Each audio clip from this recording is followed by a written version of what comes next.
bo'lgan. Operatsiyaga kirgan paytimizda qo'limdan instrument tushib ketgan. O'sha paytida instrument bilan urishgan.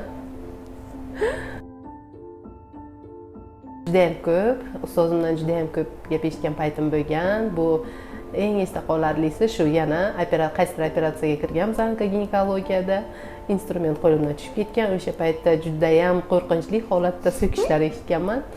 Neytral holatda chiqib ketganman, chunki bu odatiy holat bo'lgan. Juda ham ko'p urishlar, so'kishlar bo'lgan, lekin men eng qadrlagan holat bu bemorlar oldida hech qanaqa emotsiya bildirmagan holatda yonlariga chiqqanimizda mana shunaqa asoratga olib kelasan deb urishgan paytlari bo'lgan. Tashkentga o'qishga kirish uchun Next School'da o'qiganman 3 yil davomida.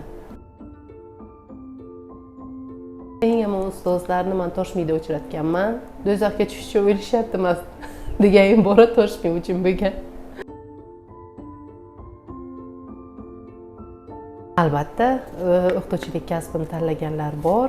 Onam, yangam, opam, singlim, tog'am. Shu fursatdan foydalanib 1-oktyabr ustoz va murabbiylar kuni bilan barcha ustozlarimni, barcha yaqinlarimni, butun borliqdagi jamiki ustozlarni tabriklayman. Sevgi, muhabbatga, mehrga to'la qalblar juda ham yaxshi, kuchli shogirdlarni tayyorlash imkoniyatiga ega bo'ladi. Shu uchun qalban, ruhan va jismonan sog'lik, salomatlik tilayman. Ona kabi mehribon, ota kabi mehribon bo'lgan barcha ustozlarimizga o'z minnatdorchiligimni bildiraman.